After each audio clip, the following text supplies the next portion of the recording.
Okay. So, where was I? Something about how I utilized how I thought I could utilize the bone staff that I had mentioned. I went ahead and turned on the X-ray texture pack, except I don't have it set to X-ray anything. However, I do notice that it has added this lovely blue outline to my selection cursor, which I kind of like. It does make things a little bit more difficult to see on some textures, but I'm guessing it's going to be very helpful in situations where I'm trying to show off things like this. That is the hitbox for string. It's a very large hitbox.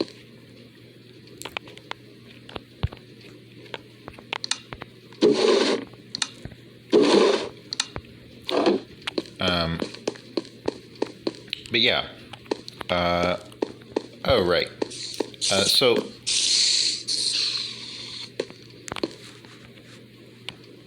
Okay.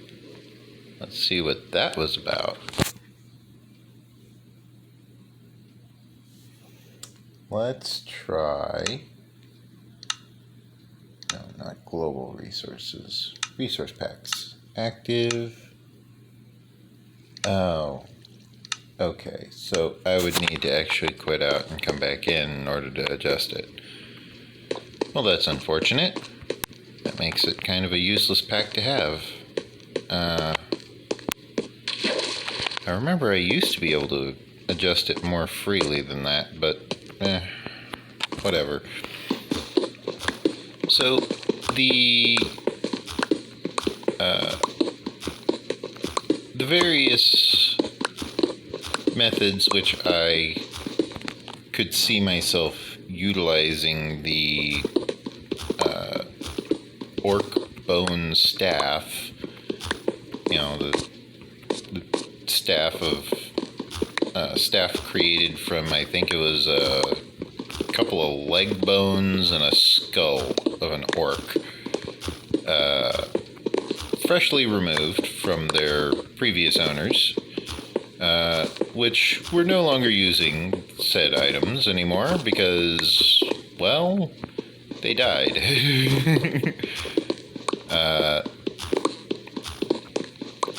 The Dragonis had waved the staff from the top left to the top right, basically. From over her left shoulder to over her right shoulder.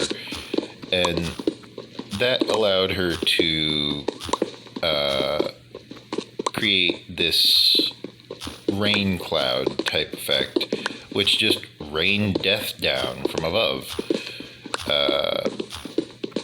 The effect was immediately noticeable, and she even managed to wipe out I think it was 3 of the 5 dragons that we were fighting. A lot of the dragons died simply due to the other players just wrecking their face together. You know, just teaming up to take on the dragon and take it down. Simple enough tactic, just overwhelm the enemy type of situation. But yeah, the dragons ended up being a lot less of a problem for us than Steve had hoped, our original GM. If you're wondering who this Steve fella is, go back about 2 or 3 episodes. You should see where I start talking about him fairly early, as I said that I would start talking about him today, so here I am talking about him today, because, well, he was my first GM. He was the one who first got me started in Dungeons and Dragons. He was a great GM, and if he's still alive, I would like to get a hold of Steve in order to better make use of my D&D abilities, because my current players, don't get me wrong, they're great. I like them. But Steve just has a certain way of handling it, you know? Where, yeah, the players are unkillable, unstoppable death machines that you're probably never going to be able to actually get rid of. But at the same time, that's fine. You know? It's perfectly fine that they're completely unstoppable death machines. Because, to be fair, that's kind of the point of D&D, is just being the hero, you know? You just want to be able to do good. That's half the fun of D&D, is just being an amazing person. Yeah.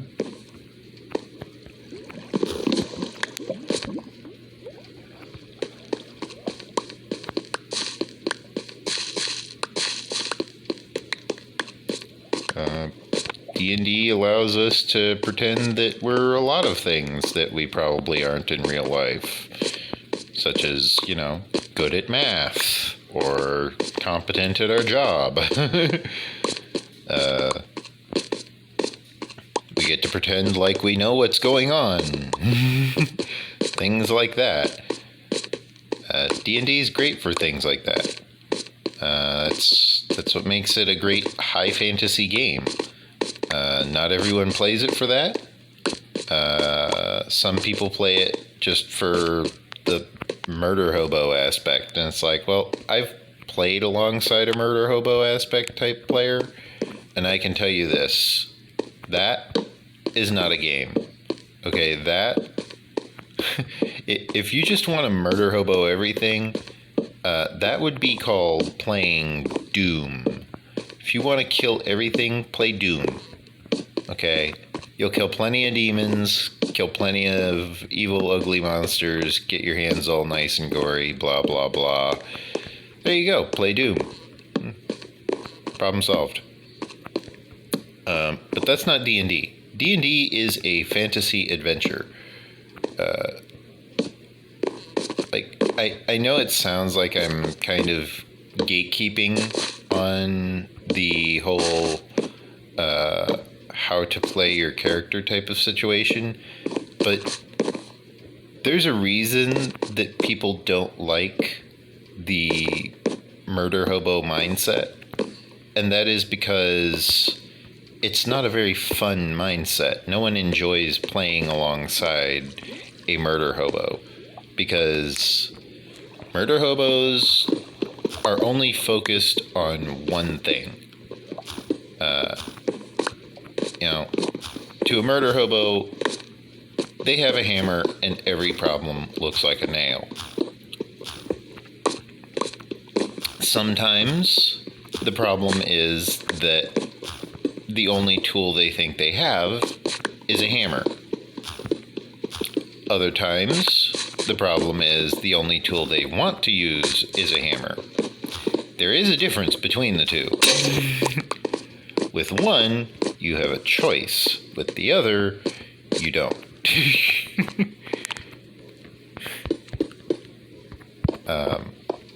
If you think every problem looks like a nail, and you have a hammer, that's great. Okay? But if you think every problem looks like a nail, and you're using a pickaxe, something is wrong with that picture.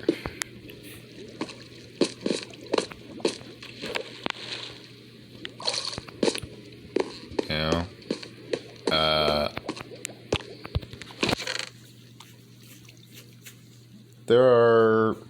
many different ways to have things go right in Dungeons and Dragons, and there's many different ways to have things go wrong in Dungeons and Dragons.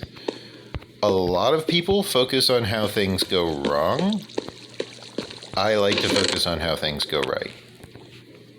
I also like to focus on having all of my granite polished, because then it stacks up nice and easily, and it's a nice even stack of 40, so that's good too.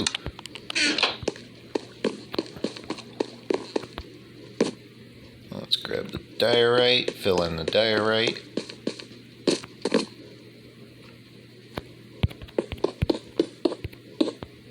And of course, filling in the floor now, down here, will allow me to more rapidly collect the materials as they fall from the ceiling, because everything will be on one flat surface.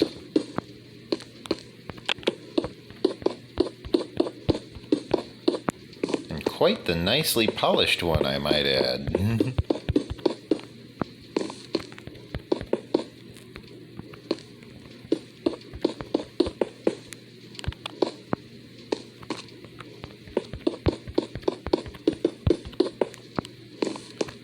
But yeah, so she ended up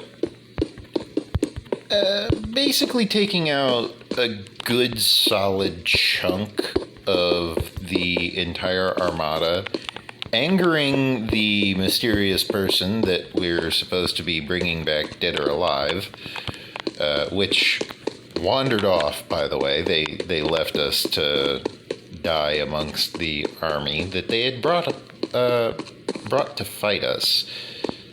They were trying to kill us, and they were just like, well, darn, that didn't work. And it's like, yeah, that didn't work, you lunatic.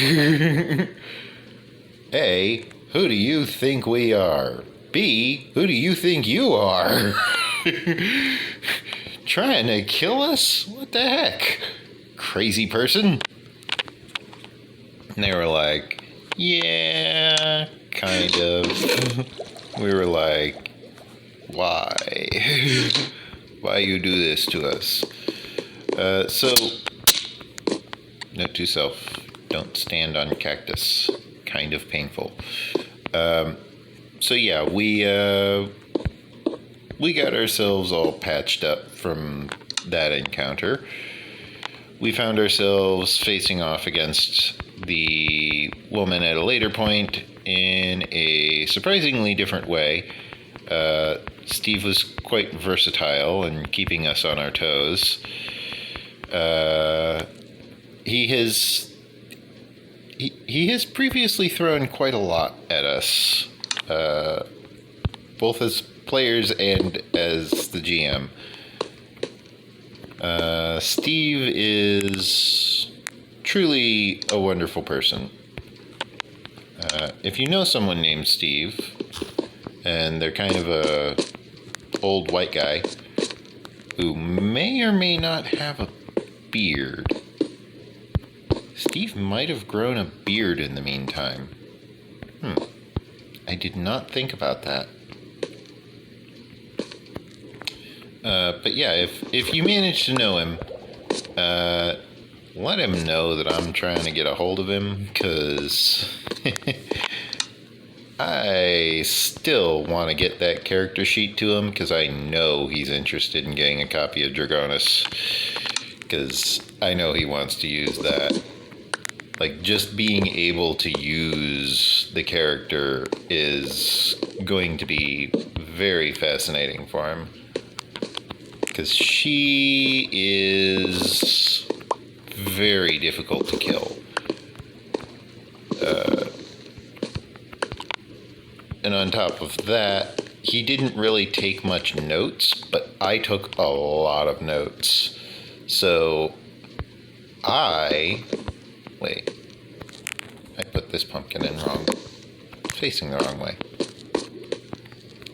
I took plenty of notes because I was still getting the hang of everything.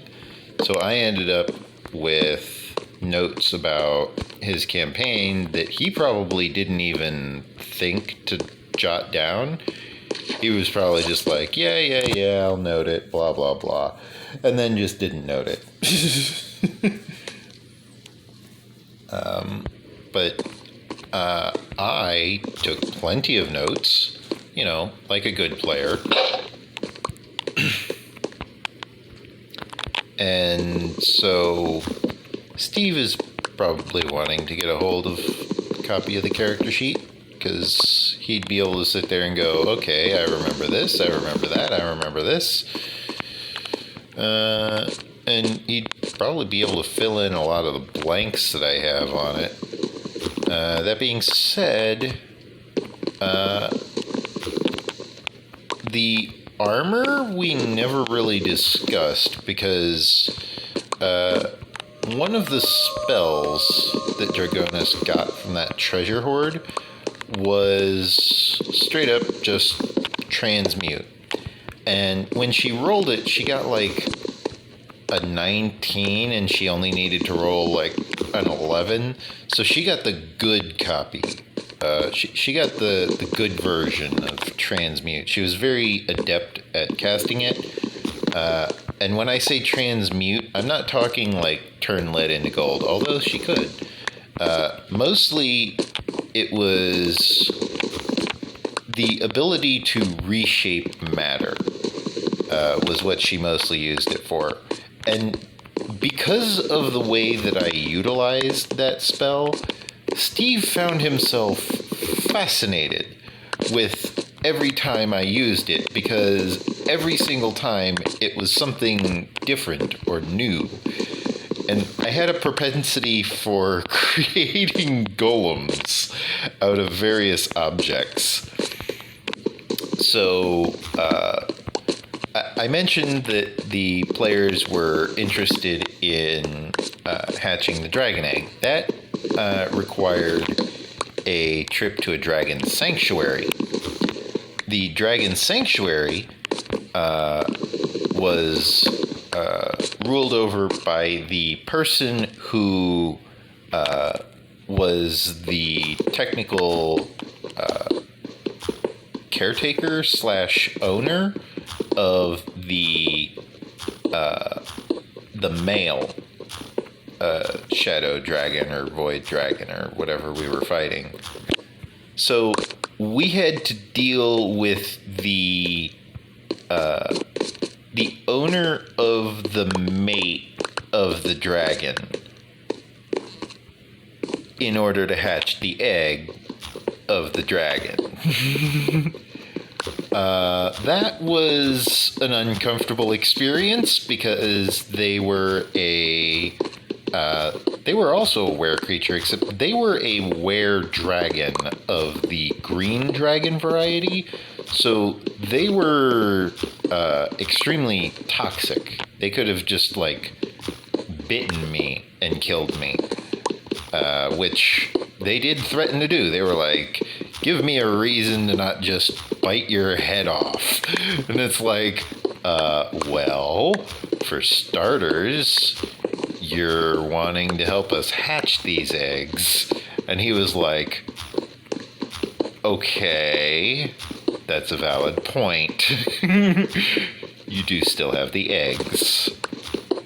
Second of all, I didn't even know it was you who owned, like, the boyfriend of that dragon.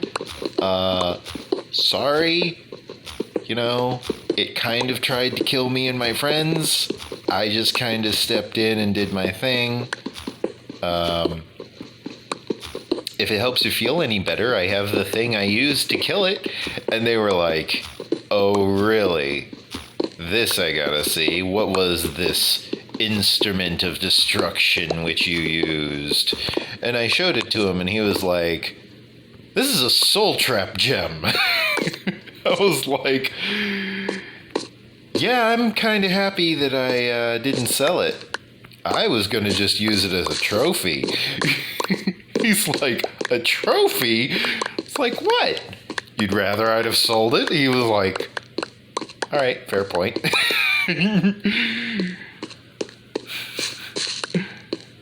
Kind of, yes, because that makes this easier. I'd just kill you for it. But since you didn't sell it, you held on to it, and now it's in my possession, and I have the soul of my dragon's love. It's okay. It's like, can I have this? It's like, but I like, it's my first trophy. And he was like, can I have the soul that's trapped in it? Oh, I suppose. I mean, it's your dragon anyway, I guess. Yeah, sure. Whatever. He was like, okay, that works. I just realized I probably put half of these backwards. Whatever. This is why I make it so I can't see the faces of the lanterns, because otherwise the OCD, like, it would just take over. Since I wasn't sure if I placed it in backwards, and since I can't just look at the pumpkin, I can't know whether or not it's placed incorrectly. Therefore, it's kind of difficult for me to be OCD about it. I still kind of am. Like, I get it. There's a pattern. I want to make sure I uphold the pattern. I want to make sure that I maintain this singular viewpoint. Because it's a nice pattern, you know? Oh my, something happened.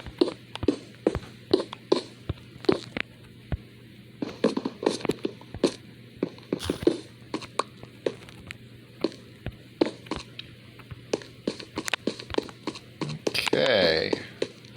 Once I get back over here, I shall go ahead and digest some cooked beef. Cows. Yeah, now we have all this lovely room for jumping as we return to our humble abode here. Let's see. Oh, what am I returning for? I still have all